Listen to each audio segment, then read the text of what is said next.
Hello and welcome to Abhipedia, powered by Abhimanyu IS. I'm Shahid Ali, and you're watching the Abhipedia's new platform. This is for CAPF Paper 2, and today I'll be talking about a topic for the essay, and the topic is changing face of Indian agriculture.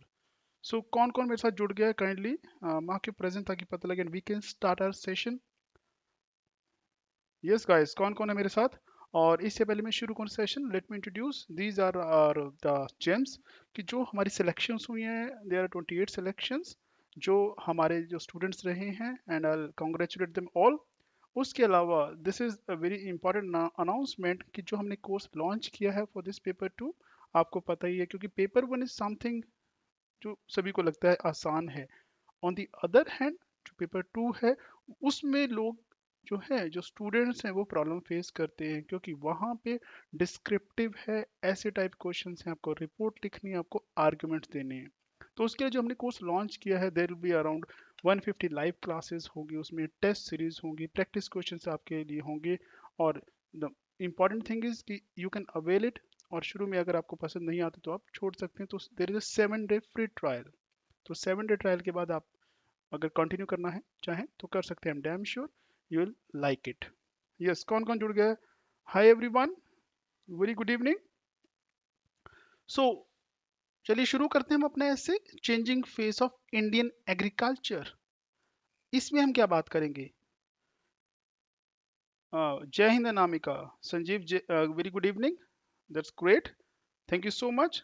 And if you like the session I request you to share it maximum ताकि लोगों का benefit हो। यही मेरा motive है यहाँ पे, और आप लोगों का भी जो इसको देख रहे हैं लाइव मेरे साथ जुड़े हैं उनका बेनिफिट होना चाहिए। फाइन, तो इसी के साथ चलिए शुरू करते हैं। देखिए, अब हम यहाँ पे सबसे पहले स्टार्ट करने से पहले मैं आपको बता दूं, जब हम बात करें किसी भी टॉपिक की, जब मैं बात करूंगा लाइक अभी या कोई भी हमारा जो है टीचर जो है बात करेगा like changing face of agriculture, आज हमारा टॉपिक है। हमारा कॉन्सेप्ट यहाँ पे ये है कि आपकी जो तैयारी है होलिस्टिक अप्रोच के साथ होनी चाहिए। कि अगर मैं सिर्फ ऐसे की बात करूँ, ऐसे नहीं कि सिर्फ आप इससे ऐसे लिख पाएंगे। अगर आर्ग्यूमेंट भी आता है इस टॉपिक के रिलेटेड कोई भी, ये एग्रीकल्चर के रिलेटेड, क्योंकि मेरा जो अप्रोच रहेगी वो रहेगी होलिस्टिक, तो आप आर्ग्यूमेंट भी लिख पाएंगे। अगर रिपोर्ट भी आती है तो वो भी यहाँ से आप लिख पाएंगे। और जब बारी आती है या बात आती है ऐसे की, कि ऐसे जो है कैसे लिखा जाए, क्योंकि ऐसे ऐसी चीज है जो बहुत कंफ्यूजन क्रिएट करता है स्टूडेंट्स के माइंड में। And I am damn sure ऐसा होता होगा। क्यों होगा? क्योंकि आपकी नॉलेज या तो बहुत कम होती है किसी टॉपिक को लेकर, या बहुत ज्यादा होती है। अब उस चीज को ऐसे में जब आपके पास वर्ड लिमिट रख दी जाती है तो उसमें कैसे कॉम्प्रीहेंड करें, है ना? और उससे पहले ये है कि ऐसे है क्या, आपने लिखना क्या है ऐसे में, तो वो सारी चीजें हम बात करते हैं। और दूसरा तरीका ये है कि जब हम ऐसे की बात करेंगे उसको एनालिटिकल अप्रोच के साथ पढ़ेंगे ताकि आपके लिए सारी चीजें इजी हो जाए। फाइन, तो याद रखिए जब भी आपने कभी ऐसे लिखना है, ऐसे होता क्या है? ऐसे is the flow of your ideas. जो आपके आइडियाज हैं, जो एक्सप्रेशन, उनको एक प्रॉपर वे में, सिस्टमेटिक वे में उसको एक्सप्रेस करना, चैनलाइज कर देना अपने आइडिया को, दैट इज द एसे। और वो क्या रिप्रेजेंट करता है? वो रिप्रेजेंट करता है आपकी अंडरस्टैंडिंग उस पर्टिकुलर टॉपिक की। कि एक, अगर आपकी अंडरस्टैंडिंग होगी, अगर आपकी क्लैरिटी होगी with respect to that topic, तो अब आइडियाज को प्रॉपर वे में एक्सप्रेस करेंगे। कैसे? कि हो सकता है अगर कोई टॉपिक ऐसा हुआ कि उस थोड़ी सी आप हिस्ट्री भी बता सकते हैं, उसका करंट स्टेटस भी बता सकते हैं, और फ्यूचर पर्सपेक्टिव भी। और जो करंट स्टेटस है उसमें क्या इश्यूज उसमें आ रहे हैं, क्या चैलेंजेस फेस किए जा रहे हैं, क्या प्रॉब्लम्स हैं, और उनको कैसे दूर किया जा सकता है। आई बेट आप उसको बता सकते हैं। अगर आप उस वे में प्रॉपर जा रहे हैं और फ्यूचर पर्सपेक्टिव क्या है, क्या प्रॉब्लम आ सकती है, क्या होना चाहिए, रेमेडी क्या हो सकती हैं, और आपकी क्या ओपिनियन है, तो वो सारी चीज़ें क्या है, आपने एक आइडिया दे दिया, जनरलाइज प्रॉपर वे में एक्सप्रेस कर दिया। यही एग्जामिनर को चाहिए होता है कि उसको पता लग जाए कि आपकी जो क्लैरिटी है। और मार्क्स जो मिलते हैं उसी क्लैरिटी के मिलते हैं, कंटेंट के मिलते हैं। ये नहीं कि आपने कितने वर्ड्स में लिखा, कितने पेज भर दिए, उसके लिए मार्क्स नहीं मिलते हैं। Okay, Navita is there, Zindagi life is there, मैं भूल गया जिंदगी लाइफ आपका नाम है ना, you used to be there in my previous lecture as well, है ना? यस यस, डेफिनेटली उस पे भी चला देंगे, नो इश्यूज, है ना? पेड कोर्स पे भी बिल्कुल चला सकते हैं। राइट, तो शुरू करते हैं एग्रीकल्चर के। अब यहाँ पे, अब देखिए, एक चीज ध्यान रखिएगा, अब यहाँ पे एक पर्टिकुलर सेंटेंस है, चेंजिंग फेस ऑफ एग्रीकल्चर, है ना, चेंजिंग फेस ऑफ एग्रीकल्चर। यहाँ पे अब एग्रीकल्चर की नॉलेज नहीं डालनी है, आपको इस चीज पे देखना है कि चेंजिंग फेस क्या हुआ और उससे क्या बेनिफिट हुए, क्या ट्रेंड चल रहा है, आगे चेंज की जरूरत है तो क्या जरूरत है, उस तरह से आप इसको एनालाइज करेंगे। अगर मैं बात करूं चेंजिंग फेज में, तो आपको पहले जाना पड़ेगा बैकग्राउंड में। बैकग्राउंड क्या है, पहले आप बताएंगे कि हम बात ही क्यों कर रहे हैं एग्रीकल्चर की, क्योंकि चेंजिंग फेज तो तभी है ना, एग्रीकल्चर हमारे लिए इंपॉर्टेंट कहाँ से हो गया, इंडिया के लिए इंपॉर्टेंट है, कंट्री के लिए इंपॉर्टेंट है, वर्ल्ड के लिए भी इंपॉर्टेंट है। अगर इंडिया की मैं बात करूं, इसकी इंपॉर्टेंस क्या है, this is the first and foremost thing, food security. बाकी कुछ हो या ना हो, जब से लाइफ सस्टेन करना स्टार्ट हुई है या सिविलाइजेशन आई है, जब से लाइफ है यहाँ पे इंडिया या वर्ल्ड में, फूड सिक्योरिटी एक ऐसी चीज है जो सभी को चाहिए। फूड सिक्योरिटी के बिना हम ना तो सोशली, ना इकोनॉमिकली, पॉलिटिकली हम प्रॉस्परस नहीं कर सकते, क्योंकि इकोनॉमी आपकी तभी बूस्ट होगी ना जब आप काम करेंगे। काम तभी करेंगे जब आपकी जो फूड की रिक्वायरमेंट है, जो बेसिक नीड है वो पूरी होगी, तभी आप दूसरी नीड की तरफ जाएंगे। जो मास्लो की नीड ऑफ हायरार्की थी, उसमें यही आता कि आप अपने पहले बेसिक नीड को पूरा करते हैं। अगर आपकी बेसिक नीड पूरी नहीं है तो आप अपर नीड्स में, हायर नीड्स की तरफ नहीं जाएंगे। और जैसे जैसे आपकी नीड्स पूरी होती जाती हैं, आप जो दूसरी नीड्स है, सिक्योरिटी की है, फिर फेम की नीड्स है, उस तरफ जाते हैं। तो यहाँ पे जो हमारी बेसिक है वो फूड सिक्योरिटी है, तो हमारा जो एग्रीकल्चर है वो हमें फूड सिक्योरिटी देता है। और अगर एग्रीकल्चर में कोई भी इशू होगा तो क्या थ्रेटन होगा, उससे हमारा जो फूड सिक्योरिटी है वो थ्रेटन होगा। हमें खाने के लिए क्या नहीं मिलेगा, फूड नहीं मिलेगा, क्योंकि अगर हम कहें दैट इज नॉट रिक्वायर्ड, हमारी इकोनॉमी स्ट्रांग होनी चाहिए, हमारे पास पैसा होना चाहिए, बट उस पैसे का कोई मतलब नहीं रह जाता if you can not excess food.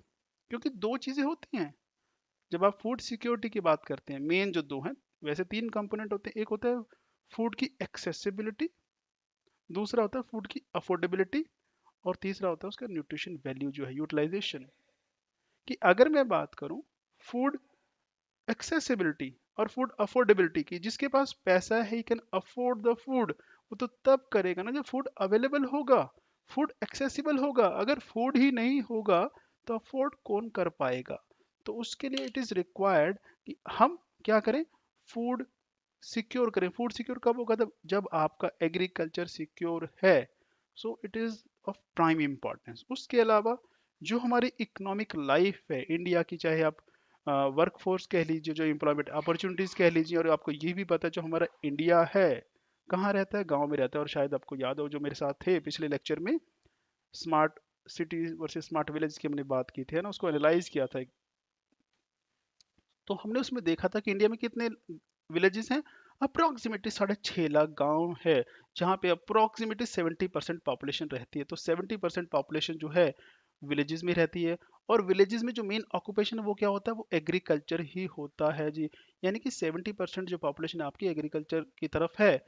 और अगर आप बात करें, सारी तो नहीं करती हो क्योंकि कुछ लोग अलग भी काम करते होंगे, यस। तो जो डेटा है वो कहता है कि मोर देन 50% जो आपकी पॉपुलेशन है, जो वर्क फोर्स वाली की, जो आपकी वर्क फोर्स है, उसका मोर देन 50% कहाँ पे एंगेज्ड है, वो एग्रीकल्चर पे एंगेज्ड है, एग्रीकल्चर पे डिपेंड है। या कह लीजिए कि उनको जो अपॉर्चुनिटीज है एम्प्लॉयमेंट की कहाँ से मिलती है, वो एग्रीकल्चर से मिलती है। जी, किसी का डाउट है क्या, रूबी का डाउट है मुझे लगता है, क्या कह रही है रूबी, कैटेगरी है। रूबी में जरा ये खत्म कर लूँ, उसके लिए मैं आप अलग से मैसेज कर दूंगा। You are talking about some, you are asking about the eligibility for this exam. इधर you can do one thing, जो कांटेक्ट नंबर दिया हुआ है डिस्क्रिप्शन बॉक्स में, आप काइंडली उस पे कांटेक्ट कर लीजिएगा, है ना, अगर आपको कोई इशू आता है। Otherwise I'll revert you on this portal only, on this platform only, fine। अभी मैं थोड़ा सा इनको, है ना, इफ प्लीज थोड़ा सा। ओके, सो एक तो ये हो गया। तीसरी चीज क्या है कि जब इकोनॉमी की बात करते हैं तो उसमें इकोनॉमी क्या है, हमारा जो प्रोडक्शन कितनी हो रही है, ग्रॉस डोमेस्टिक प्रोडक्ट, जीडीपी, तो उसमें भी एग्रीकल्चर एक बहुत बड़ा रोल प्ले करता है। कैसे प्ले करता है कि जब इंडिया आज़ाद हुआ था, ऑन द ईव कि जब इंडिपेंडेंस की बात करें, हमारी जो 50% जीडीपी करीब यहाँ से आती थी, आज वो रिड्यूस होके 18% जो डाटा पिछला वो इतना था कि आप कह सकते हैं अप्रोक्सीमेटली कह लीजिए रफ सा 20% आप कह लेंगे तो भी चलेगा, कि जो हमारी जीडीपी है उसमें 20% प्रिसाइज होंगे तो 18%, क्योंकि डाटा हर साल चेंज होगा। तो उसमें किसका कंट्रीब्यूशन है? सिर्फ और सिर्फ एग्रीकल्चर का है। अब ये दो चीजें हमने अलग अलग पढ़ी हैं कि हमने जीडीपी की अलग बात की है और एम्प्लॉयमेंट की अलग बात की है। पर अगर दोनों को लिंक कर दें तो क्या होगा, एक नई चीज सामने आती है। क्या सामने आती है? कि जो 18% जीडीपी है जो कंट्रीब्यूट कर रहे हैं, है ना, वो कौन कर रहे हैं?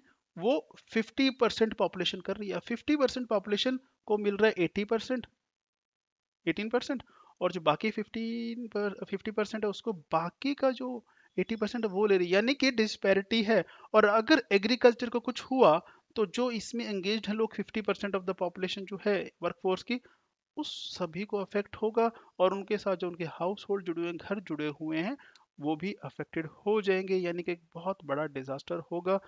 हंगर क्राइसिस कह लीजिए, माल न्यूट्रिशन प्रॉब्लम ये देखने को मिलेगी। तो हम किसी भी कीमत पे हम इसको कॉम्प्रोमाइज़ नहीं कर सकते, हम इसको इग्नोर नहीं कर सकते। तो यहीं से हो जाता है कि इम्पॉर्टेंट तो है। और दूसरी चीज़ इकोनॉमी में होती है ट्रेड, और वैसे एक और होती है इंडस्ट्री, तो दोनों में है। अगर ट्रेड की बात करो तो जो हमारा एक्सपोर्ट हो रहा है उसमें 10% कंट्रीब्यूशन एग्रीकल्चर का ही है। एग्रीकल्चर कमोडिटीज़ होती है, एग्रीकल्चर प्रोडक्ट्स होते हैं। और अगर मैं बात करूँ इंडस्ट्री की भी, तो इंडस्ट्री में भी जो आपकी एग्रो बेस्ड इंडस्ट्री है, जिसके लिए रॉ मटेरियल एग्रीकल्चर से आता है, तो वो भी किस पे डिपेंडेंट है? अल्टीमेटली एग्रीकल्चर पे ही। अगर एग्रीकल्चर को कुछ भी होता है तो वो सारी इंडस्ट्री सफर करेगी। इंडस्ट्री का मतलब सेकेंडरी सेक्टर आपका सफर करेगा, तो जो जीडीपी इंडस्ट्री से आ रही थी वो भी सफर करेगी। तो इसकी इंपॉर्टेंस को किसी भी तरह से आप इग्नोर कर ही नहीं सकते। अगर आप इसको इग्नोर करते हैं मतलब आप इंडिया को और उसके लोगों को इग्नोर कर रहे हैं। So it is of prime importance. Hope आपको थोड़ा इसके बारे में पता लग गया, क्योंकि अगर जितनी मैंने चीज़ें बता दी, अगर आपको इंट्रोडक्शन लिखनी है, 4 पॉइंट लिखे हैं, चार में 10-10 वर्ड लिखते ना, 40 वर्ड का हो जाता है, बहुत ज़्यादा हो जाता है, उतनी ज़रूरत नहीं रहती। पर यह है कि एग्जामिनर को पता लग जाएगा कि आपको नॉलेज तो है। फाइन। चलिए, उसके बाद आती है कि जब एग्रीकल्चर में चेंजेस क्या आ रहे हैं, क्योंकि हम क्या करें, चेंजिंग फेस ऑफ एग्रीकल्चर की बात कर रहे हैं। तो जो चेंजिंग तब पता लगे जब आपको पहले का पता हो। पहले क्या था? इंडिपेंडेंस से पहले यहाँ पे कॉलोनियल रूल रहा है, और माना जाता है जो हमारी एग्रीकल्चर की कंडीशंस थी कभी अच्छी हुआ करती थी। बट जिस इरा की मैं बात कर रहा हूँ, प्री इंडिपेंडेंस, वो है कॉलोनियल इरा। और वो ऐसा था कि ब्रिटिशर्स के कंट्रोल में सारा कुछ था। तो ऑब्वियस है, this territory, this country, the India, it was colony of the Britishers. और कोई भी अपनी कॉलोनी को किसके लिए यूज करेगा? अपने खुद के इंटरेस्ट के लिए यूज करेगा। Same was the case with the Britishers. उन्होंने इंडिया को अपने इंटरेस्ट के लिए यूज किया था। यहाँ के जो रिसोर्सेज थे उनको एक्सप्लॉइट किया गया था, यहाँ के एग्रीकल्चर को, यहाँ की इंडस्ट्री को एक्सप्लॉइट किया गया इस लेवल तक कि यहाँ की जो इंडस्ट्री थी वो क्या होगी, बर्बाद कर दी गई। डी इंडस्ट्रियलाइजेशन हो गया। और वो उसका क्यों हुआ था? वो हुआ था क्योंकि यूरोप में इंडस्ट्रियल रेवोल्यूशन आया था। अल्टीमेटली उसका रिजल्ट क्या निकला? जो लोग बेरोजगार हो गए, आर्टिसंस जो थे, जो इंडस्ट्री में काम किया करते हैं, जो कॉटेज इंडस्ट्री थी जिसकी, वो बेरोजगार हो गए। वो गए कहाँ पे? एग्रीकल्चर की ओर। एग्रीकल्चर पे प्रेशर बढ़ गया। और दूसरा, जो एग्रीकल्चर की कंडीशंस थी वो खराब होने लगी थी, क्योंकि ब्रिटिशर्स ने वहां पे जो टैक्स सिस्टम था, जो लगान वसूला जाता था, वो वसूलने के तरीके नए इजाद कर दिए थे, नए डिराइव कर दिए थे। वो कैसे किए थे? क्योंकि उनको नहीं पता था यहाँ पे लगान कैसे वसूला जाता है। जो उनसे पहले कौन थे? मुगल्स थे, या जो नवाब हुआ करते थे। जैसे बंगाल में उन्होंने इंट्रोड्यूस किया नया पहला सिस्टम, जिसको आपने सुना होगा जमींदारी सिस्टम। तो जमींदारी उन्होंने डाला। जमींदारी के अपने इश्यूज थे, है ना। तो जमींदारी से किसको प्रॉब्लम है? किसानों को प्रॉब्लम है और जमींदारों को भी प्रॉब्लम है। दूसरा उन्होंने डाला रैयतवाड़ी, उन्होंने इंट्रोड्यूस किया। ये जो साउथ इंडिया है, मद्रास के एरिया, वहां पे स्टार्ट किया गया। तो रैयतवाड़ी, इसमें भी इशू आया, इसमें भी आया। तीसरा महलवाड़ी, ये पंजाब वाले जो एरियाज है हमारे, यहाँ पे इशू किया गया था, यहाँ पे इंट्रोड्यूस किया गया था। तो इन तीनों से क्या हुआ? जो कंडीशन है फार्मर्स की और अल्टीमेटली एग्रीकल्चर की, वो खराब हो गई। तो यानी कि प्री इंडिपेंडेंस टाइम में जो कंडीशंस थी, जो इसकी स्टेट थी एग्रीकल्चर की, वो पुअर थी। सो agriculture was in poor state. जो लोग थे कितना उगाते थे? सबसिस्टेंस लेवल पे गुजारा चल जाए। कमर्शलाइजेशन नहीं हुआ था। वो ऐसा नहीं है कि अपने खेत से वो 5,000 किलो उगा रहे हैं, 100 किलो या 200 किलो उनके अपने काम के लिए आ जाएगा, बाकी वो मार्केट में जाके सेल करेंगे और कुछ पैसा आएगा। उतना नहीं था भी लेवल इंडिया में एग्रीकल्चर का। क्यों ऐसा था? क्योंकि हमारी जो प्रोडक्शन है और प्रोडक्टिविटी है वो बहुत लो थी। लो प्रोडक्टिविटी मतलब लो यील्ड, और लो प्रोडक्शन हो जाएगी उसकी वजह से। तो जितनी ज़रूरत है उतना भी मुश्किल से होता था। और दूसरा रीज़न ये था, जो ब्रिटिशर्स की पॉलिसी थी उसके अकॉर्डिंग वो फोकस किस पे किया करते थे, उनकी रिक्वायरमेंट के अकॉर्डिंग वो कैश क्रॉप्स की तरफ फोकस किया करते थे। वो लोगों को कहा करते थे, एग्रीकल्चरिस्ट को, फार्मर्स को, कि आपको फूड ग्रेन्स नहीं उगाना क्योंकि हमें नहीं चाहिए। इंस्टेड आप क्या करेंगे, कॉटन उगाइए, हमें इंडिगो उगा के दीजिए, क्योंकि वो उनको चाहिए था कहाँ पे, इंडस्ट्री के लिए जो यूरोप में थी। तो इंडिया को एक्सप्लॉइट किया गया है बाय द ब्रिटिशर्स। तो जो कॉलोनियल इरा था, कॉलोनियल पीरियड में इंडिपेंडेंस से पहले जो इंडियन फार्मर्स हैं, इंडियन एग्रीकल्चर है, उसकी जो कंडीशन है वो बहुत खराब रही है, ऐसे कह सकते हैं, बैड स्टेट में। और इस इमेज से आपको पता ही लग जाएगा कैसी कंडीशन रही होगी। कुछ है ना, एक रिप्रेजेंटेटिव इमेज है और कुछ नहीं है इसका पर्पज। फाइन।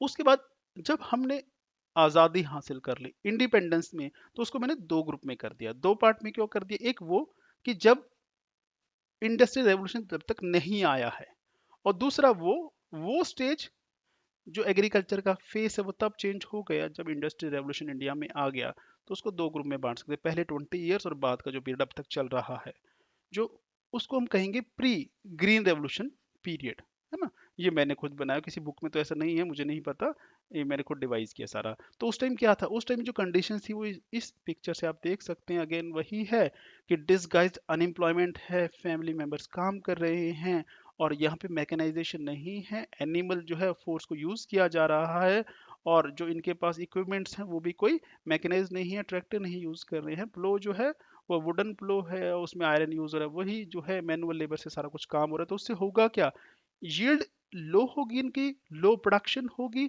तो होता क्या था, फूड डेफिसिट था India. India was a kind of begging country in terms of food. हमारी इतनी प्रोडक्शन नहीं थी फूड ग्रेन्स की कि हम अपने आप को सस्टेन कर पाए। We use to ask USA for help, और ऐसा था वहां पे जो है वीट इंडिया के लिए दिया जाता था। ये एक न्यूज़ है उसी टाइम की, 50 ईयर्स पुरानी न्यूज़ है यार, 50 के आज से तो बहुत पुरानी हो गई है ये। तो इसमें क्या है, according to this news 1 lakh MT wheat जो है, एक उनका लॉ था उसके तहत आती थी, जिसको कहते हैं PL 480, ये उनके क्लॉज था, लॉ था, उसके तहत ये हमें दे दिया करते थे। तो we were dependent on the other country. अब यहाँ से एक आइडिया लगाइए, अगर हम दूसरी कंट्री पे डिपेंडेंट होंगे तो हमारी जो पॉलिसी है, फॉरेन पॉलिसी, एटलीस्ट वो इंडिपेंडेंट नहीं हो सकती। नहीं, ऐसा ही होगा। तो हम उन पे एक कह लीजिए डिपेंडेंट थे। तो ये कब तक रहा ऐसा, जब तक यहाँ ग्रीन रेवोल्यूशन नहीं आया। जब ग्रीन रेवोल्यूशन आया है 1960s में, लेट 60s में आया, 67 ऑनवर्ड ये शुरू किया गया यहाँ पे, उसके बाद जो है सारा सिस्टम रेवोल्यूशनाइज्ड हो गया। इंडिया जो है उसकी प्रोडक्शन बूस्ट हो गई। कि हुआ क्या था, कुछ इनपुट्स डाले गए, HYV सीड्स डाले गए, वो आपको पता है। उसको चाहिए था वाटर, एक्सेस ऑफ वाटर, उसको चाहिए थे केमिकल फर्टिलाइजर्स, और उसको चाहिए थे पेस्टिसाइड्स। तो केमिकल्स उसको दिए गए, उसको वाटर दिया गया, और ये चीजें कहाँ थी, जो एरिया जिनमें रिवर्स थी या इरिगेशन के जो मीन्स हैं वो अवेलेबल थे, जहाँ पे प्लांट्स लग सकते थे या लगा दिए गए थे, और वो वहाँ पे पॉसिबल था जहाँ पे सॉइल फर्टाइल हो, वाटर की अवेलेबिलिटी, और तीसरा सबसे इंपॉर्टेंट चीज जहाँ पे पैसा था, कैपिटल थी। तो इसलिए industrial revolution, sorry green revolution India में आया। वो अलग बात है, वो भी हमारा मुद्दा नहीं है कि कहाँ पे आया कहाँ नहीं आया, उसके इम्प्लीकेशंस क्या हुए। बट ये हम कह सकते हैं कि उससे हुआ क्या, हमारी प्रोडक्टिविटी बढ़ी, यील्ड बढ़ी, जिस वजह से यील्ड बढ़ने से प्रोडक्शन बढ़ गई। प्रोडक्शन कितनी बढ़ गई कि we became a food surplus country. पहले हम क्या किया करते थे, we use to import this cartoon represent this only, Indian said we no more need this PL 480 wheat, हमें चाहिए नहीं, हमारे पास अपनी बहुत है। और रिवर्स हो गया सारा साइकिल, कि पहले हम इंपोर्ट किया करते थे, we started exporting food grains to various other countries. तो इससे क्या हुआ, हमारी जो कंडीशन है एग्रीकल्चर की, इट इम्प्रूव्ड। तो एग्रीकल्चर इम्प्रूव हो गया, और हम एक्सपोर्ट करने लगे। अब अगर इसी को अब रिलेट करें दूसरी चीजों से, तो हो क्या रहा होगा? देखिए, जब एग्रीकल्चर इंप्रूव हो रहा है, एग्रीकल्चर के साथ अलाइड एक्टिविटीज बहुत सारी बढ़ जाती है। वाई? क्योंकि एग्रीकल्चर को चाहिए इसमें इरिगेशन के लिए क्या चाहिए थे? पंप चाहिए थे, है ना, मशीन्स चाहिए थे, मैकेनाइजेशन है। अब फर्टिलाइजर चाहिए, पेस्टिसाइड चाहिए, तो उसके लिए आपको इंडस्ट्री लगानी पड़ेगी। तो ये सब कुछ चल रहा है उस टाइम इंडिया में। जब इंडस्ट्री लगेगी तो दो चीज हो रही हैं, एक तो इनपुट्स मिल रहे हैं एग्रीकल्चर को, दूसरा इंडस्ट्री को क्या चाहिए? इंडस्ट्री को लेबर चाहिए, कैपिटल चाहिए। तो वहां पे कैपिटल इन्वेस्ट हो रही है, लेबर की डिमांड बढ़ रही है इंडिया में, तो इंडस्ट्रियलाइजेशन भी साथ साथ उस वजह से हो रहा है। तो एग्रीकल्चर की वजह से जो इंडस्ट्री सेक्टर है उसको भी बूम मिल रहा है, बूस्ट मिल रहा था, एम्प्लॉयमेंट अपॉर्चुनिटीज हो रही थी, तो इंडिया की जो जीडीपी है वो बढ़ रही है। अब इसका पॉलिटिकल इम्पैक्ट भी पड़ा, क्योंकि इंडिया की जो इमेज है वो चेंज होना शुरू हुई। इंडिया जो पहले बैगिंग किया करता था, पहले डेफिसिट था तो दूसरों से रिक्वेस्ट किया करता था for food grains, now India became a food exporting country. तो अब हमें नहीं चाहिए, अब हम दे सकते थे दूसरों को। बताइए किसको भूख है, किसकी डिमांड है, who is the needy person, will provide the food grains. तो हमारी जो इमेज है इंडिया की पूरे वर्ल्ड में, वो चेंज हुई। तो यानी कि जो एग्रीकल्चर का फेस है वो बिल्कुल चेंज हो गया था आफ्टर द ग्रीन रेवोल्यूशन। तो इसने रेवोल्यूशनाइज कर दिया। अब ये हम बात करें लेट 60s की और अर्ली 70s की। अब उस चीज को भी कितने साल हो गए? It's been 50 years। आज क्या चेंज हुआ उसके बाद, या उससे लेके अब तक? अब अगर बात करें तो जो वो रेवोल्यूशन आया था उसका बेनिफिट तो हमने रीप किया और आज भी कर रहे हैं। दूसरी चीज, आज जो चीजें हैं आज एक अलग लेवल पर जा चुकी हैं। कैसे जा चुकी हैं? आज हम टेक्नोलॉजी ड्राइवन हो चुके हैं।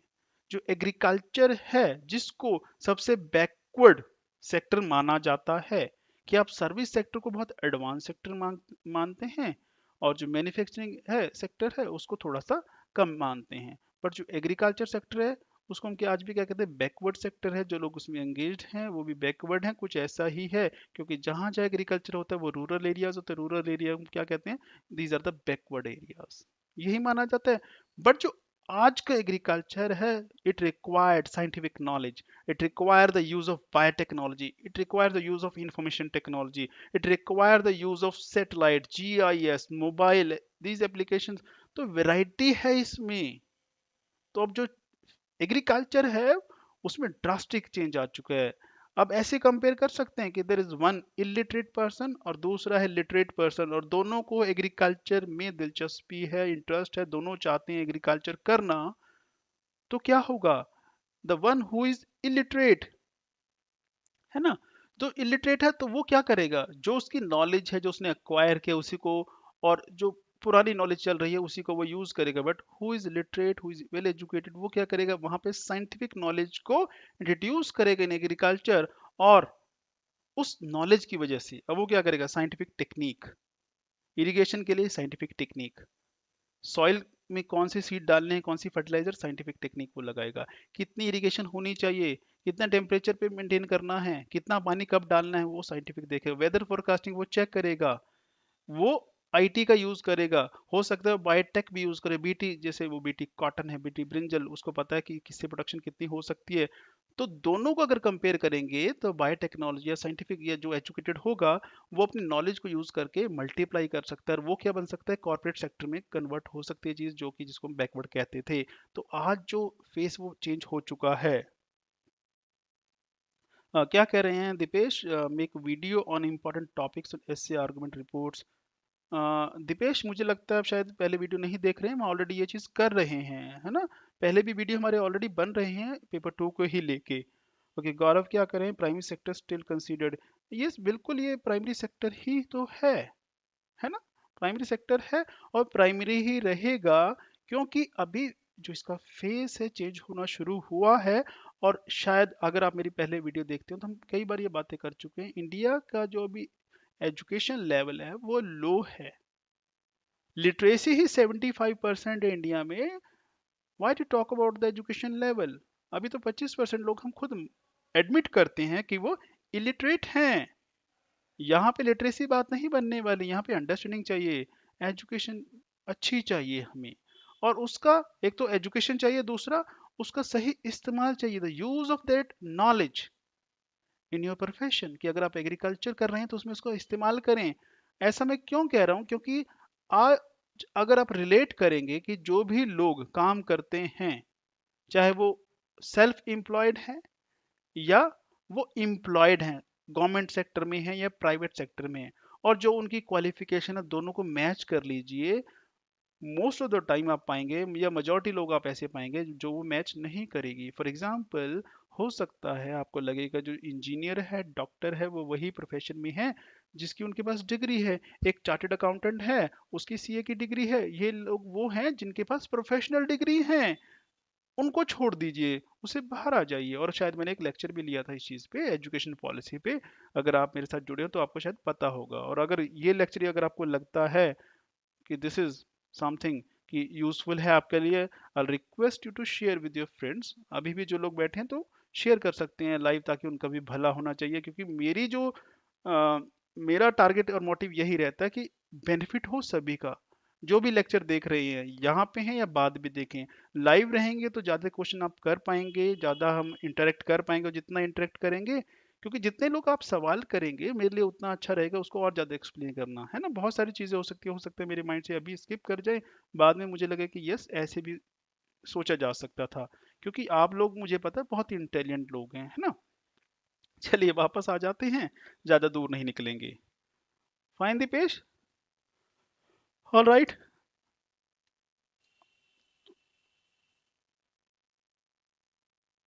मनीष, वो जो लेक्चर हैं पुराने में यूट्यूब पे ही लिए गए हैं, वो लाइव ही लेक्चर लिए गए हैं। फाइन।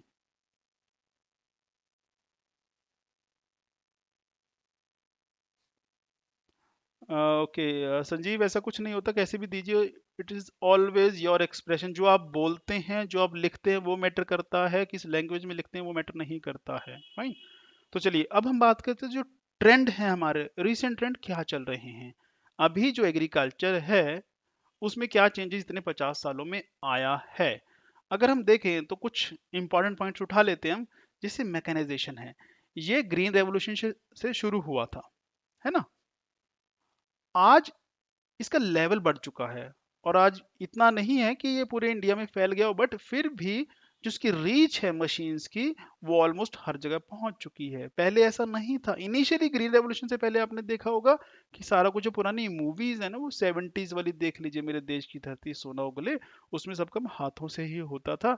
अब ऐसा नहीं रहा। अब जो आप म्यूजिक सुनेंगे, गाने सुनेंगे, पर्टिकुलरली पंजाबी गाने सुनते होंगे, तो उसमें कुछ ऐसा ही है, ट्रैक्टर और ये ट्रॉली और ये क्या कहते हैं, कंबाइन मशीन, तो मैकेनाइज दिखाया जाता है उसमें भी। तो मैकेनाइजेशन बढ़ रहा है। क्यों बढ़ रहा है? क्योंकि रिक्वायरमेंट जो है, जो लेबर फोर्स है, वो कम हो रही है, नंबर वन। क्योंकि और दूसरा, प्रोडक्टिविटी बढ़ानी है। जब आप कमर्शियल लेवल पे आ जाते हैं तो आपके पास मैन पावर थोड़ी, तो क्या करेंगे आप, मशीन से वो कर सकते हैं, है ना। और मशीन से जो थोड़ा टाइम सेव हो जाता है, इसलिए। उसके अलावा जो क्रॉपिंग पैटर्न है वो चेंज हुआ, जो कि इंडिपेंडेंस के टाइम पे तो नहीं था। अब क्या हो गया, आप देखिए जो आपका क्रॉपिंग पैटर्न है, कहीं पे मोनोक्रॉपिंग हो चुकी है। ये किसका रिजल्ट है? ग्रीन रेवोल्यूशन का रिजल्ट है। कुछ एरिया में, कुछ पॉकेट्स में कुछ फिक्स्ड है क्रॉप्स। पंजाब, हरियाणा आप देखिए, उत्तर प्रदेश, यहाँ पे क्या उगाया जाता है ज्यादा? एक पर्टिकुलर सीजन है। दो मेन सीजन होते हैं, रबी का और खरीफ का, तीसरा जैद का होता है। पर रबी खरीफ में क्या देखते हैं, रबी में वो वीट, गेहूं उगाते हैं, और खरीफ में क्या उगाते हैं, पैडी उगाते हैं, राइस उगाते हैं। और यही पैटर्न कब से चला रहा है? पहले ऐसा नहीं था। तो उसके एडवर्स इम्पैक्ट भी पड़ रहे हैं, बट ये है कि जो पहले पैटर्न था वो चेंज हो गया। तो जो क्रॉपिंग पैटर्न है हमारा, वो हमने चेंज कर दिया। फिक्स्ड है सारा कुछ कि इस टाइम ये करेंगे, इस टाइम ये करेंगे। वेस्ट बंगाल राइस के लिए फेमस है ना। इरिगेशन, पहले जो मीन्स थे हमारे पास, अब वो बहुत चेंज हो चुके हैं। पहले आपने सुना होगा कि कैनल्स पहले भी हुआ करती थी, वेल्स हुआ करते थे, उसके बाद में ट्यूब वेल्स आ गई, और टैंक होते हैं। ये पुराने सोर्स हैं, आज भी चलते हैं, बिल्कुल चलते हैं। कैनल बहुत पॉपुलर है, पर कंडीशंस हैं उसके लिए कुछ, कि कहाँ पे कैनल होगी, कहाँ नहीं होगी, क्योंकि हर जगह अवेलेबिलिटी ऑफ वाटर नहीं है। और ट्यूबवेल का भी कुछ ऐसा ही हिसाब है। अब नए क्या आ गए हैं, टेक्नोलॉजी के साथ सब कुछ चेंज हो रहा है। ड्रिप इरिगेशन आपने सुना होगा, स्प्रिंकल इरिगेशन आपने सुना होगा। तो ये क्या है, सारा रिसेंट ट्रेंड है। माइक्रो इरिगेशन कहा जाता है इसको, और इसके अपने बेनिफिट है। ड्रिप इरिगेशन जिसको सबसे इफिशिएंट माना जाता है, तो वो क्या, ये रिसेंट ट्रेंड है, पहले नहीं हुआ करता था कि 50 साल पहले आप कहें या इंडिपेंडेंस से पहले आप कहेंगे ड्रिप इरिगेशन हुआ करता, know that was not the case. उसके अलावा जो कमर्शलाइजेशन है, अब वो बहुत ज्यादा बढ़ गया है।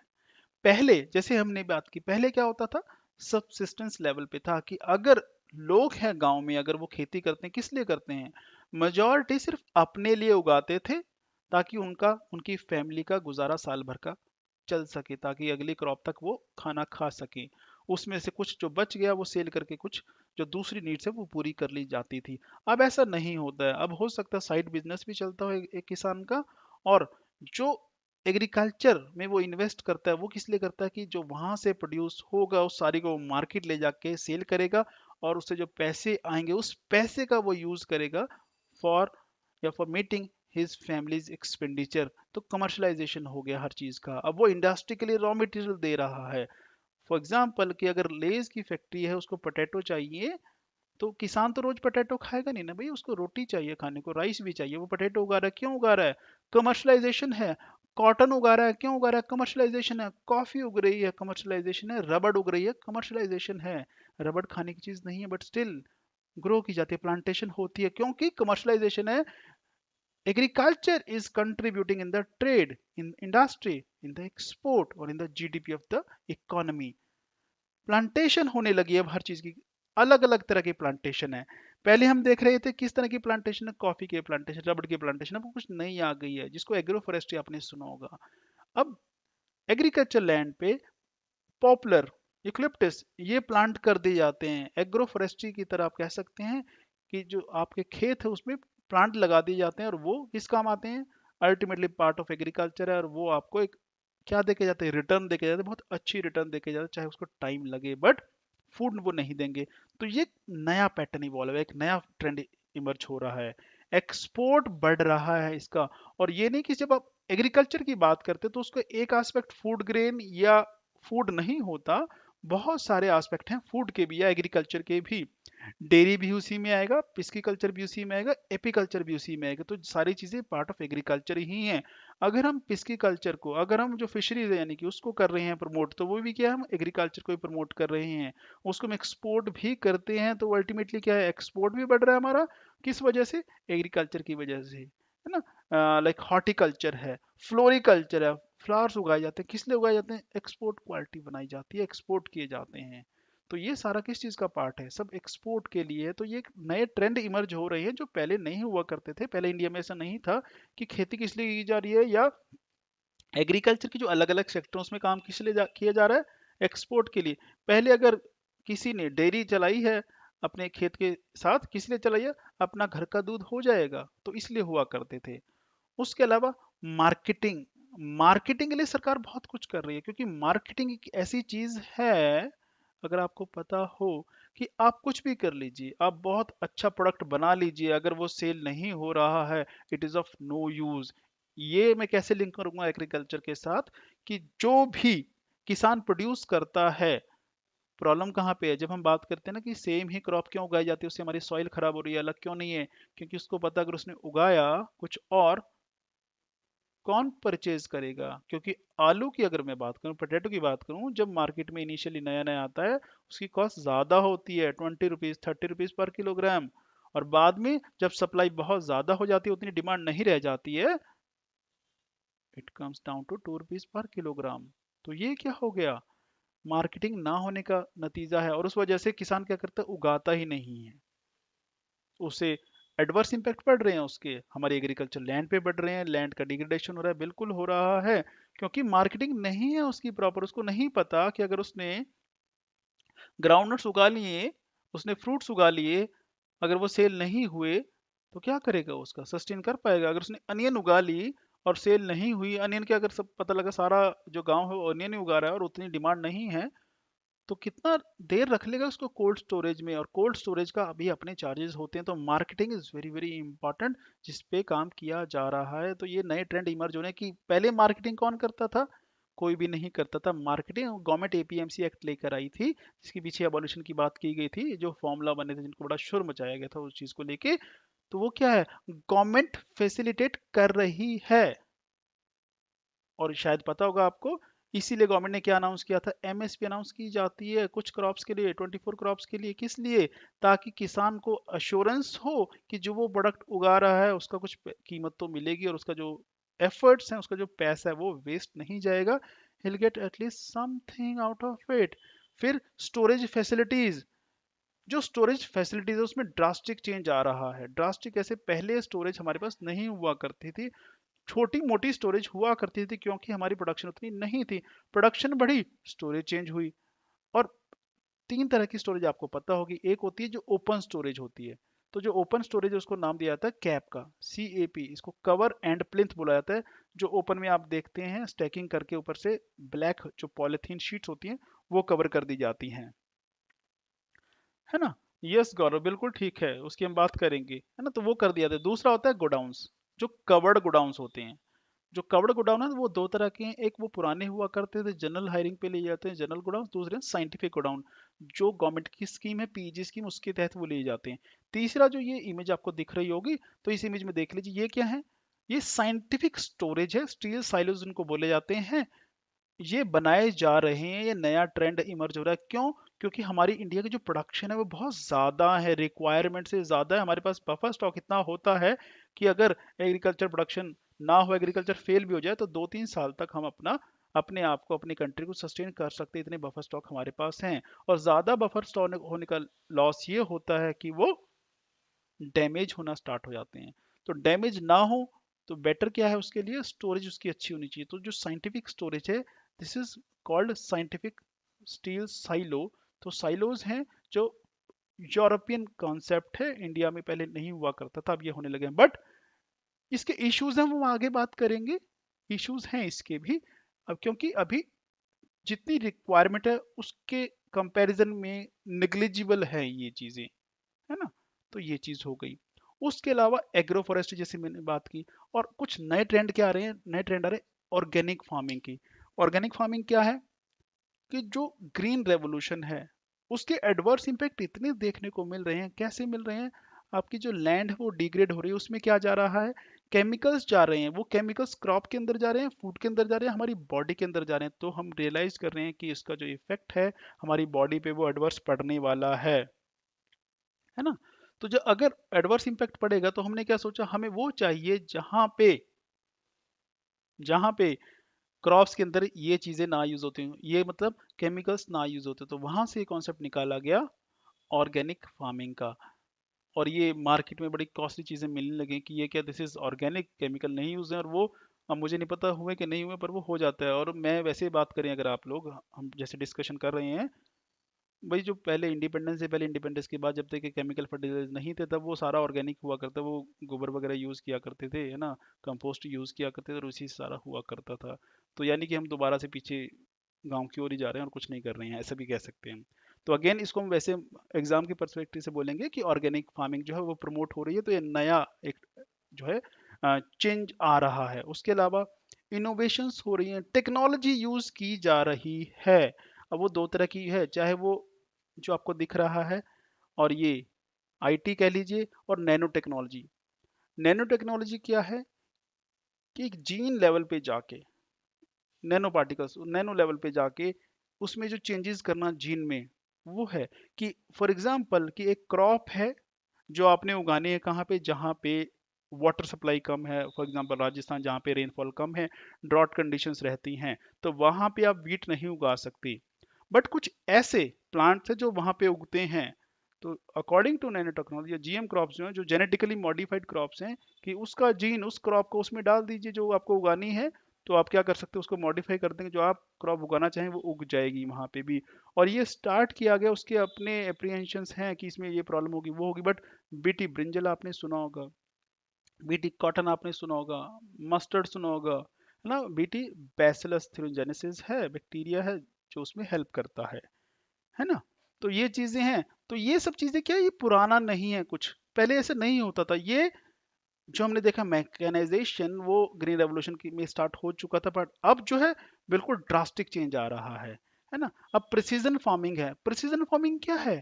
यहाँ पे आप टेक्नोलॉजी को यूज कर रहे हैं, कौन सी, चाहे वो ड्रोन यूज कर रहे हैं, चाहे वो क्लाउड कंप्यूटिंग यूज कर रहे हैं, कि सारा जो डेटा है लाइक वेदर फोरकास्टिंग है, आपकी मोबाइल ऐप है, और जो ये सारी चीजें होंगी कि टेम्परेचर कितना है, वो सबको कनेक्ट कर दिया गया।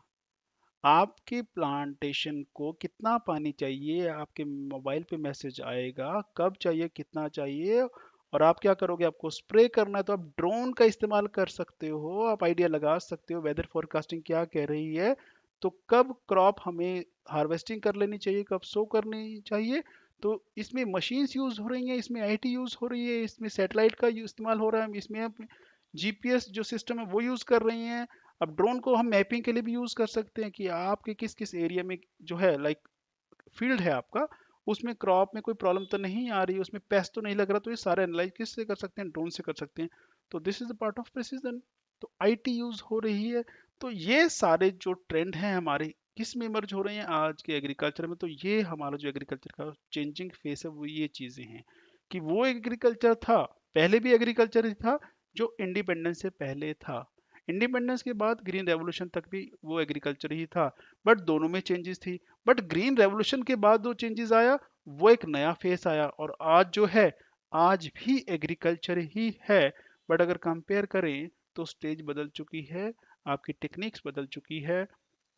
क्योंकि रिसेंट भी ऐसी रिसर्च हुई है कि जैसे पैडी की प्लांटेशन कैसे होती है, ट्रांसप्लांटेशन की जाती है, पहले वो लगा दी जाती है, फिर वहां से उसको निकाल के पानी में डाल दिया जाता है ना। एक्सेस ऑफ वाटर होता है, पानी आपको फील्ड जो भरना पड़ता है, इनंडेशन करनी पड़ती है वहां पे, वाटर लॉगिंग होगी तभी वो उगेगा। बट अभी जो नए मेथड्स वो यूज करने की कोशिश कर रहे हैं, जिस पर रिसर्च चल रहा है, वो है ब्रॉडकास्टिंग का। उससे क्या होगा कि पानी सेव करेंगे।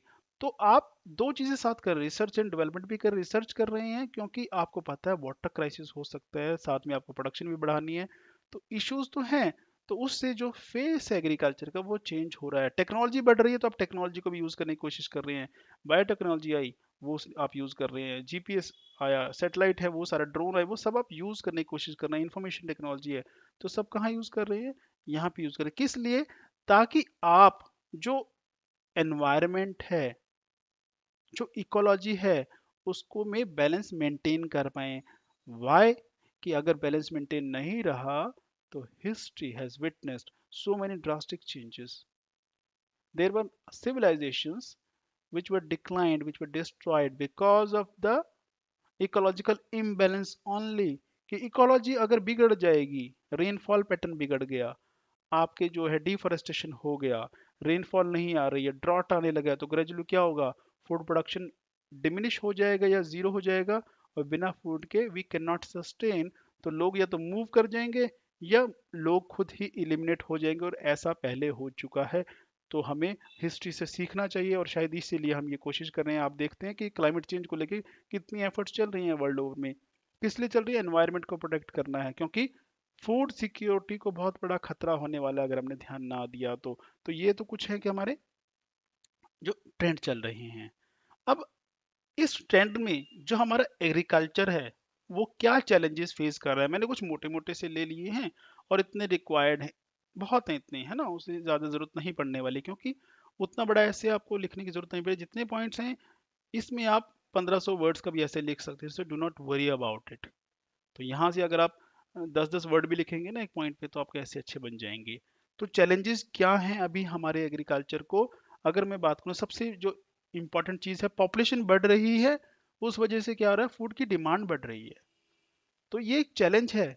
इसमें चैलेंज की क्या बात है, क्योंकि जो आपकी लैंड है वो तो फिक्स है, agriculture land is not increasing, instead it is decreasing. क्यों डिक्रीज कर रही है? क्योंकि जो लोग हैं, पॉपुलेशन बढ़ने से अर्बनाइजेशन या सेटलमेंट बढ़ रहा है, तो जो एग्रीकल्चर लैंड है उस पर भी घर बना दिए जाते हैं। आपने देखा होगा जो रियल एस्टेट वो बूम कर रहा है, तो खेतों में भी वो क्या करते थे, कॉलोनी काट दी जाती हैं, तो एग्रीकल्चर लैंड आपने क्या कर दी, वेस्ट कर दी।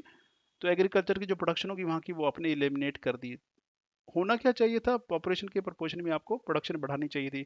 तो प्रेशर आ गया अभी एग्रीकल्चर पे कि पॉपुलेशन तो बढ़ेगी पर एग्रीकल्चर की प्रोडक्शन भी बढ़ानी है, प्रोवाइडेड एरिया नहीं बढ़ेगा। तो ये बहुत बड़ा चैलेंज है।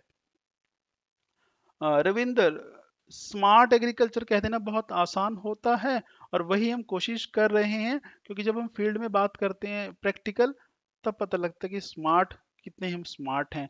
और उसी स्मार्ट को करने के लिए ये सारी कोशिशें की जानी, चाहे वो प्रिसीजन एग्रीकल्चर है, चाहे वो ऑर्गेनिक है, चाहे वो आईटी का यूज है, चाहे वो बायोटेक्नोलॉजी है, वो उसी स्मार्ट की वही बात हो रही है। और साथ में आपको यही पता होगा, बहुत चिंता चल रही है हमारे क्लाइमेट चेंज की। क्लाइमेट चेंज में जो सबसे बड़ा मुद्दा है कि इसका ग्लोबल वार्मिंग का है, कि जो हम ग्रीन हाउस गैसेज रिलीज करते हैं, तो वो क्या करती हैं, अर्थ का जो टेम्परेचर है उसको इंक्रीज कर रही है, हमारी अर्थ वार्म अप हो रही है। अर्थ वार्म अप हो रही है तो क्या हो रहा है, ग्लेशियर्स मेल्ट हो रही हैं, सी लेवल राइज हो रहा है, रिवर्स में फ्लड आएंगे। और इसका इम्पैक्ट ये नहीं कि वहीं पड़ने वाला है, इसका इम्पैक्ट एग्रीकल्चर पे पड़ेगा, कि जो क्रॉप्स हैं उसके लिए एक पर्टिकुलर टेम्परेचर चाहिए होता है ऑप्टिमम। अगर वो फ्लक्चुएट करेगा तो फूड प्रोडक्शन भी आपकी फ्लक्चुएट करेगी, तो आपकी फूड प्रोडक्शन अगर फ्लक्चुएट करेगी, तो यानी कि जितनी रिक्वायर्ड प्रोडक्शन है उतनी नहीं मिलेगी, तो क्या होगा, फूड क्राइसिस आएगा। पेस्टिसाइड आपको ज़्यादा चाहिए, क्योंकि पेस्ट बढ़ जाता है जब अगर कभी टेम्परेचर बढ़ता है और ह्यूमिडिटी हो, तो पेस्ट लगने के चांसेस बढ़ जाते हैं। और ऊपर से जो लैंड है वो डिग्रेड होती जा रही है, चाहे वो केमिकल की वजह से हो रही है, चाहे वो इरोजन हो रहा है, चाहे वो डिफोरेस्टेशन की वजह से जो इरोजन उससे हो रही है।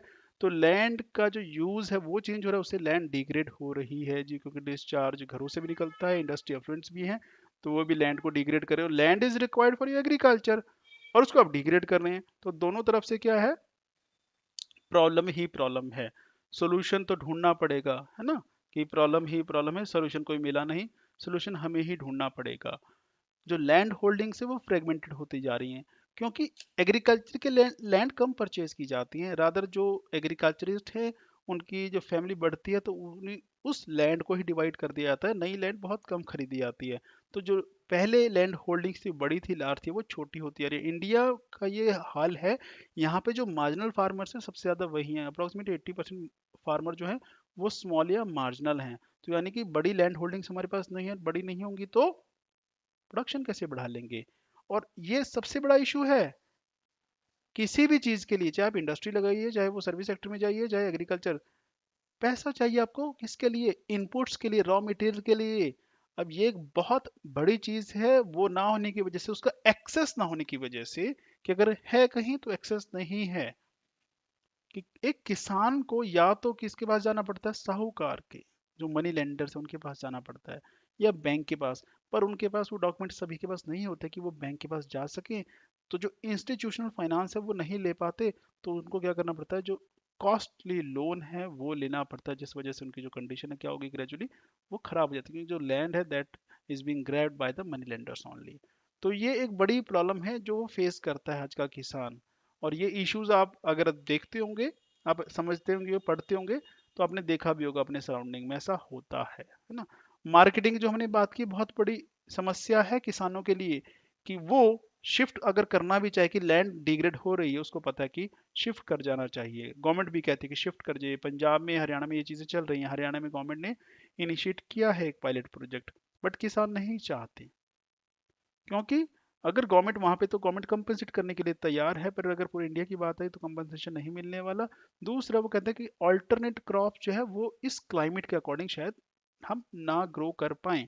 तो marketing is very much important, जिसकी हमें बहुत बड़ी प्रॉब्लम है। स्टोरेज की एक प्रॉब्लम है। स्टोरेज की प्रॉब्लम क्या है, उसके दो इशू हैं। पहला तो है हमारे पास सरप्लस है फूड, और उतनी हमारे पास कवर्ड स्टोरेज फैसिलिटी नहीं है जहां पे हम उसको प्रिजर्व करके रख पाए फॉर द लॉन्गर पीरियड, तो वो फूड वेस्ट होता है। This is number one. दूसरा, डिस्ट्रेस सेल करनी पड़ती है, पैसा नहीं है। अगर उसके नज़दीक में कोई हो जहाँ पे वो स्टोर कर रख पाए, तो या अगर मान लीजिए कोई किसान है वो चाहता कि मैं अभी मार्केट में रेट अच्छा नहीं, मैं सेल नहीं करना चाहता, तो मैं क्या करूँगा, घर के नज़दीक कहीं स्टोर कर लूँ, तो एक कर लेगा। अभी अगर सभी चाहेंगे तो वो कहाँ स्टोर करेंगे, नहीं कर सकते, क्योंकि स्टोरेज फैसिलिटी गवर्नमेंट के पास या किसी प्राइवेट एंटरप्रेन्योर के पास नहीं है। तो स्टोरेज की समस्या बहुत बड़ी है, जिस पे फोकस करने की हमें ज़रूरत है। इसको इग्नोर किसी भी कीमत पे नहीं किया जा सकता, है ना। तो गवर्नमेंट क्या कर रही है, अगर ब्रीफ में मैं देखूं, गवर्नमेंट बहुत कुछ कर रही है। गवर्नमेंट ने ये चलाया था फार्म टू वर्क, है ना, इनिशिएटिव है, कि आप वहां से लेके मार्केटिंग तक गवर्नमेंट देखेगी, स्टोरेज करेगी, हार्वेस्टिंग में हेल्प कराएगी, तो सब करेगी। ऑर्गेनिक फार्मिंग गवर्नमेंट प्रमोट करवा रही है। सॉइल हेल्थ कार्ड बनाए किस लिए, कि साइंटिफिक एनालिसिस होना चाहिए सॉइल का, कौन सी क्रॉप आपकी सॉइल के लिए बेटर है वो होना चाहिए। गवर्नमेंट ये कर रही है। और ये आपने सुना होगा प्रधानमंत्री कृषि सिंचाई योजना, क्योंकि इरिगेशन एक ऐसी चीज है जिसके बिना आप फसल नहीं उगा सकते। अगर आपको पानी नहीं मिल रहा आपकी क्रॉप के लिए तो क्रॉप कहाँ से उग जाएगा। This is something very important. तो उसके लिए गवर्नमेंट को इनिशिएटिव लेना पड़ा, ये गवर्नमेंट ने चलाई है कि अश्योर करने के लिए हम आपको देंगे फर्टिलाइजर्स कि केमिकल के साथ साथ कौन से आ रहे हैं, जो बायो फर्टिलाइजर्स की भी बात की जा रही है अब तो। और ये ऑर्गेनिक है कि नीम कोटेड यूरिया, नीम कोटेड होगा तो नीम क्या है, ऑर्गेनिक है। तो वो केमिकल को आप क्या करेंगे, रिड्यूस करेंगे उसका यूज। स्टोरेज की बात करिए कि जो प्रोसेसिंग है और कोल्ड स्टोरेज वो होना चाहिए। फूड प्रोसेसिंग, फूड प्रोसेसिंग इसलिए कि मान लीजिए अगर आप स्टोर नहीं कर सकते लॉन्गर पीरियड के लिए, फॉर एग्जांपल टमाटोज है, टमाटो को अगर आप गवर्नमेंट स्टोरेज फैसिलिटी भी दे दे तो पहली बात तो वो कॉस्टली होगी, दूसरा आप कितने टाइम तक उसमें स्टोर करके रख पाएंगे। That can not be stored for a longer period like for an year, that is not possible, क्योंकि उतनी शेल्फ लाइफ नहीं है उसके। उसमें आप क्या कर सकते हैं, अगर आप उसको प्रोसेस कर दें, उसकी सॉस बना दे, टमाटो सॉप, केचप बना दिया आपने, अब क्या होगा, रख लो साल 2 साल, क्या फर्क पड़ता है, अब साल तो कुछ नहीं होता उसको। और कहीं भी रख दो रूम टेम्परेचर में, अब आपको कोल्ड स्टोर नहीं चाहिए। तो फर्क है, ये चीजें गवर्नमेंट कर रही है। ई नैम, ये क्या है, एग्रीकल्चर मार्केटिंग है गवर्नमेंट की, एक प्लेटफॉर्म है, ई प्लेटफॉर्म, डिजिटल प्लेटफॉर्म है, जहाँ पे क्या कर रही है, ट्रेडिंग प्लेटफॉर्म प्रोवाइड कर रही है गवर्नमेंट किसानों को और ट्रेडर्स को, ताकि वो परचेज करना चाहते हैं कुछ कमोडिटी एग्रीकल्चर वो कर सकते हैं, किसान बेचना चाहते हैं तो वो ऑनलाइन एक प्लेटफॉर्म है। तो ये क्या है, this is in support of marketing of the product of the farmers. फिर प्रधानमंत्री फसल बीमा योजना, ये क्या, एक सिक्योरिटी गवर्नमेंट अश्योर कर रही है, किस चीज के लिए, क्योंकि अगर हमारे यहाँ पे जो क्लाइमेट है, जो वेदर है, वो बहुत अलग तरीके का, कभी साइक्लोन्स भी आ जाते हैं, कभी ड्रॉट आ जाता है, कभी हेल स्टोन आ गए, तो क्रॉप डैमेज होने के चांसेस बढ़ जाते हैं। तो अगर क्रॉप डैमेज होगी तो बैकअप क्या है, एग्रीकल्चरिस्ट के पास कुछ नहीं है। तो यहाँ गवर्नमेंट ने क्या किया कि इंश्योरेंस, इंश्योरेंस में क्या है कि आपकी एटलीस्ट गारंटी हो जाएगी, जो आप जिस सम की इंश्योरेंस हुई है, जितना अश्योर किया गया है उतना तो आपको मिलेगा ही मिलेगा, ताकि आपका लॉस ना हो, एटलीस्ट इकोनॉमिक प्रॉब्लम ना आए। बाकी जो ग्रीन रेवोल्यूशन एक था, उसके बाद अब बात किया थे रेनबो रेवोल्यूशन की। अब ये सारे क्या है, these are the rainbow revolution का हिस्सा है, उसके कंपोनेंट हैं कि हर चीज में गवर्नमेंट चाहती है कि अब हम रेवोल्यूशनाइज करेंगे। जैसे व्हाइट तो बहुत पुराना हो चुका है, इसमें ऑपरेशन फ्लड चला करता था, फिर येलो आया, अब ब्लू भी है, गोल्डन भी है, ब्लैक भी है, सिल्वर भी है, राउंड भी है, पिंक भी है, ग्रे भी है और रेड भी है, जिसको नाम दिया गया रेनबो रेवोल्यूशन का। ये भी मुद्दा है कि अब हमें चाहिए कि नहीं चाहिए, क्योंकि पहला जो ग्रीन रेवोल्यूशन था उसके तो इफेक्ट बहुत एडवर्स रहे हैं। हम चाहते हैं कि उसको बंद कर दिया जाए, ऐसे भी हैं बिल्कुल, थ्योरीज ऐसी हैं, बट प्रोडक्शन उससे बढ़ रही है, इसलिए हम शायद बंद नहीं करते हैं। और इन रेवोल्यूशन की जिनकी हम बात करें, अगर इनसे भी वही हुआ तो हमारे लिए तो वो क्या हो जाएगा, बहुत डिजास्टर हो सकता है। बट स्टिल गवर्नमेंट जो एफर्ट कर रही है सेकंड ग्रीन रेवोल्यूशन की तरफ जा रही है, और गवर्नमेंट हर जहां जहां इशू है, हर कंपोनेंट को गवर्नमेंट एम्फेसाइज कर रही है। क्या किया और जाना चाहिए उसके अलावा, जो कहा जाता है वो ये है कि क्रॉप डाइवर्सिफिकेशन होना चाहिए। क्रॉप डाइवर्सिफिकेशन क्या है, क्रॉप डाइवर्सिफिकेशन ऐसा है, नंबर वन, कि आपको पहले तो स्विच करना चाहिए toward the different crops. Different crops कैसे, कि अगर आप सिर्फ पैडी और वीट ग्रो करते हैं तो आप स्विच कर जाइए तीसरी चौथी क्रॉप पर। क्यों, क्योंकि एक ही क्रॉप जब आप बार बार उगाएंगे तो वो सेम ही न्यूट्रिएंट सक कर लेगी, कहाँ से, सॉइल से, तो वो डेफिसिट हो जाएगी और वो दोबारा रिप्लेनिश होने के लिए टाइम नहीं मिल पाता है। तो उससे सॉइल की जो फर्टिलिटी है वो रिड्यूस हो जाती है। अगर आप अलग क्रॉप की तरफ जाएंगे, जैसे लेगुमिनस प्लांट है जो नाइट्रोजन फिक्सेशन प्लांट बोला जाता है उनको, तो वो क्या करेंगे, नाइट्रोजन फिक्स करेंगे, उसकी जो डेफिशिएंसी है उसको पूरा कर देंगे। तो ये क्या है, पार्ट ऑफ क्रॉप डाइवर्सिफिकेशन। दूसरा क्या है क्रॉप डाइवर्सिफिकेशन में, कि सिर्फ अगर फार्मर जो है सिर्फ और सिर्फ अगर वो कल्टीवेशन पे डिपेंड है कि उसने कोई क्रॉप उगा ली है, अगर वो फेल हो गई तो क्या होगा, उसकी इनकम तो चली जाएगी साल भर की, तो डिजास्टर होगा।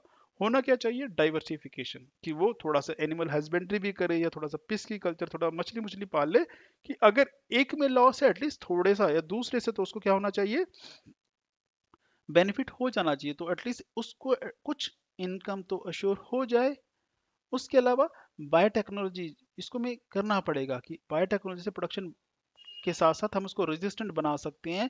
जो क्लाइमेट है जैसा उसके अकॉर्डिंग हम किसी भी क्रॉप को एक्लेमेटाइज कर सकते हैं, कंडीशनिंग कर सकते हैं उसकी। तो साइंस एंड टेक्नोलॉजी का यूज किया जाना चाहिए। ड्राई लैंड फार्मिंग, इस पे गवर्नमेंट फोकस कर रही है और ये किया जाना चाहिए। क्यों?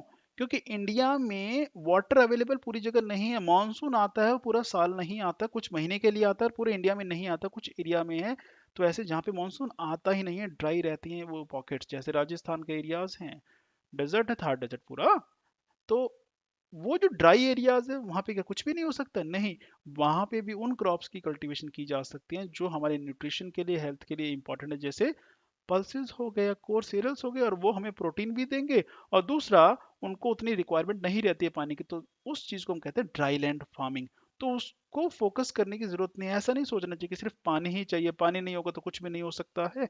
तो क्रॉप उसी के अकॉर्डिंग उगा ली जाए।